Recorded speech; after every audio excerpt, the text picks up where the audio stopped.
In question 32-35, we refer to the following information in this passage. Cruelty to animals is a criminal offence in the UK. Investigations by the Royal Society for the RSPCA lead to many offenders coming before the courts under the Animal Welfare Act of 2006. The success rate for prosecutions is high.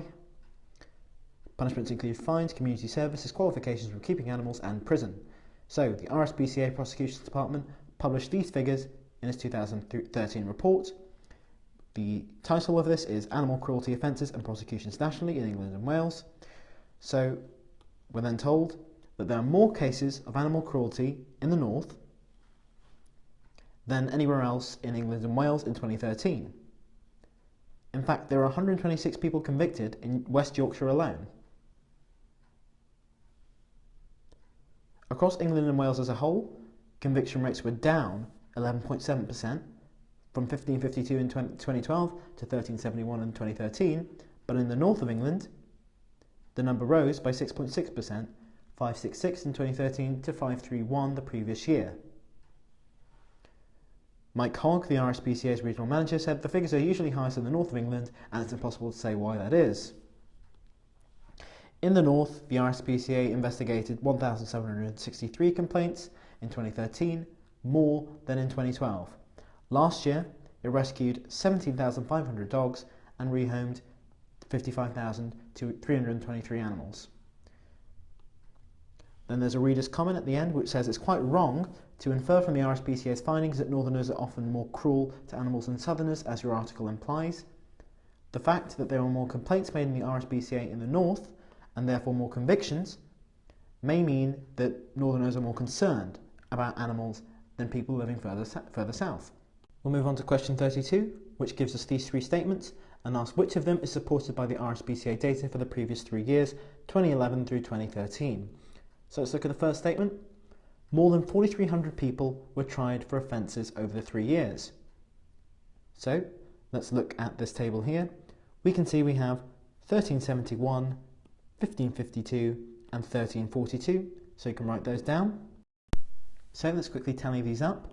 So 1300, 1500 and 1300 gives us 4100. So 70, 50 and 40 gives us an extra 160. And then finally 1, 2 and 2 gives us an extra 5. So we have, in all of this, 4,265 rather than 4,300. But bear in mind, this doesn't include the total number of convictions because we have a success rate of 97.8%. Sorry, this is the convicted rate, whereas in fact the people tried includes 2% who got acquitted. So, including 2% of 4,265, well, let's work out what that is. So rather than 2%, what it's good to work out would be 6% over the 3 years. So to work out 6%, well, to work out 5%, all I can do is divide by 20, which would be quite easy. 0, 4, 2, 2 over 1, 6, 3.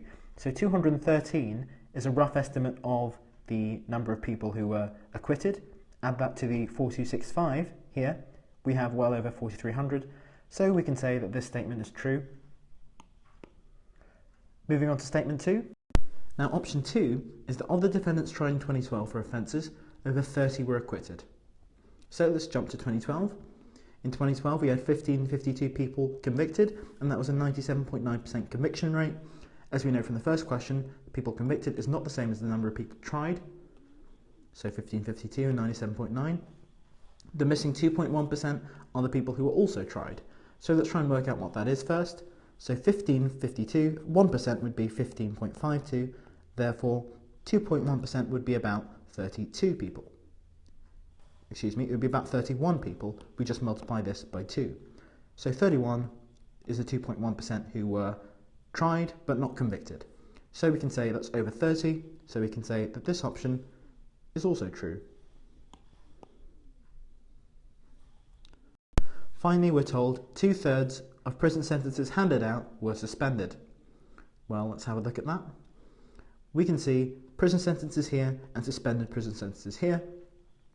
We can see that in each case, 88 is less than half of 220, 86 is about half of 178, and 74 is just over half of 140.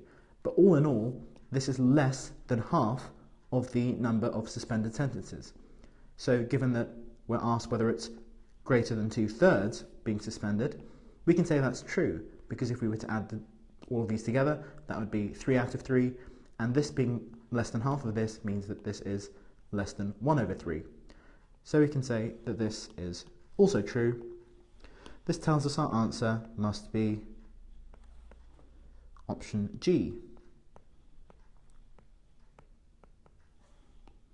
Question 33 tells us, suppose that convictions in the north of England had fallen in line with the overall trend in England and Wales. Quickly, we can take a break and look at this. We can see that overall in England and Wales it went down by 11.7%, but in the north it went up by 6.6%. Okay, returning to the question, we're asked what would have been the total number of people convicted for animal cruelty offences in 2013 in England and Wales. Now we're told in the question that obviously in the north of England convictions rose by 6.6% to 566. So let's write that down. So this 566 figure is the number of convictions including the increase by 6.6%. So if we want to find out what it would be like if instead of that it went down by 11.7%, we should first get rid of the 6.6%. So we'll want to multiply this by 0.94 to work out what this is minus the 6%. So 4 times 6 is 24, so we can carry the 2. 26, carry the 2, 22. With the 9 multiplied by 6 is 54, carry the 5. 9 by 6 is 54 again, so that will be 59 this time. Carry the 5, and that would be 50. Add together quickly, and we have, so that would be 3, carry the 1, that would be 3. So we would have 533. So this 533 figure can then increase by 11.7%. So we'll work out what 11% of 11.7% or 12% of that would be, so 0.12. We can do the same process again. 2 by 3 is 6, 2 by 3 is 6 again, by 10.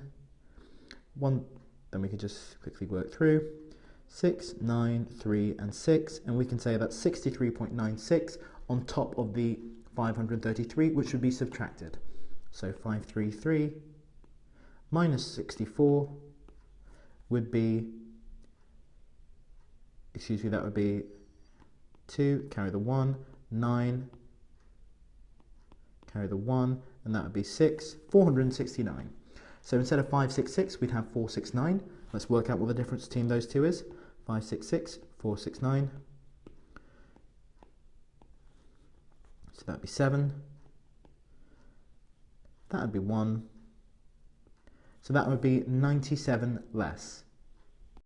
1371 minus our 97 figure. We'll do that, and that will be our last calculation. And we can see that we'll have 6, carry over the 1, 4, 2, 1 over. And then we'll have, finally, we'll have 7, 2, 1. We'll have 1274. And as we can see, despite our approximations, we've somehow ended up with the precise correct answer, and that is B. Question 34 is a critical thinking question where we're asked, based on the RSPCA figures, which of the following inferences is fully supported? So fully implies conclusively. We'll start with our first statement. The highest increase for any region in England and Wales in the number of animal welfare convictions between 2012 and 13 is West Yorkshire. So we know from the data that West Yorkshire does have a very high number of convictions, the highest for any individual county, but that doesn't mean it had the highest increase between 2012 and 13. We aren't given the 2012 figures, we're just given this 126 for 2013. So we can say that we don't think that this is fully supported. Let's put that one to be across. So we know from statement 2 that the increase in convictions for animal cruelty in West Yorkshire was at least 6.6% higher in 2013 than 2012. Again, this is an inference about West Yorkshire for which we do not have the 2012 data. Although we know the entire county as a whole, or rather the north of England as a whole, went up by 6.6%, we don't know about West Yorkshire. So we can say that this is also false. Finally, option 3 says, in 2013, 2/5 of all convictions occurred in the north. Well, let's have a look at that. Let's go back to the question. It's 2013 we're talking about here, so we're looking at these 1371 convictions, and it's 566 out of this. So 566 over 1371. Now, is this more than 2/5?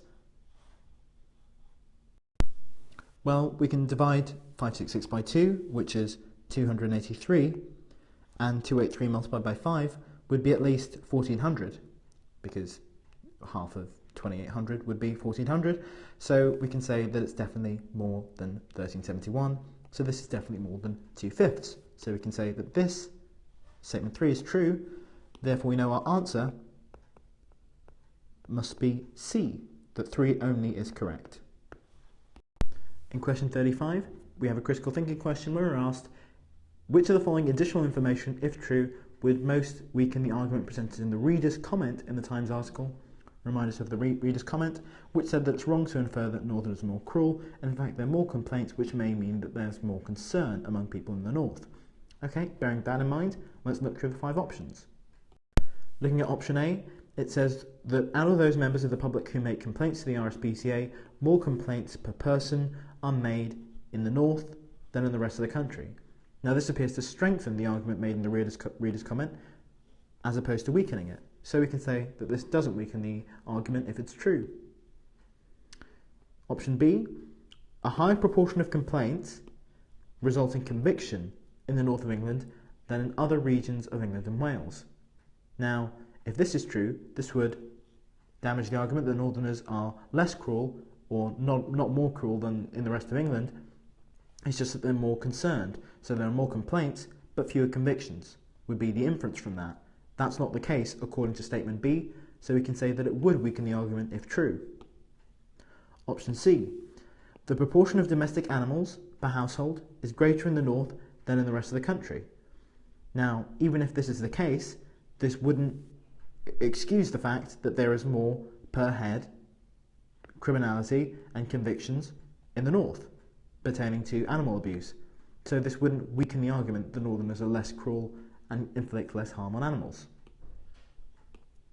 D, out of the animals rehomed by the RSPCA, a high proportion are dogs in the north of England than in the rest of the country. Again, this doesn't excuse the fact that there is more per head animal abuse convictions than anywhere else in the country. Finally, E, which says a high proportion of dogs are classed as working dogs in some regions. Again, this doesn't weaken the argument that Northerners are less cruel and that the number of complaints is misplaced. In fact, it's only B, which realistically explains the discrepancy in the argument, suggesting that more complaints mean more concern, when in fact more complaints means more conviction. So in the north, there is greater animal abuse per head of the population. So we can say our answer is B.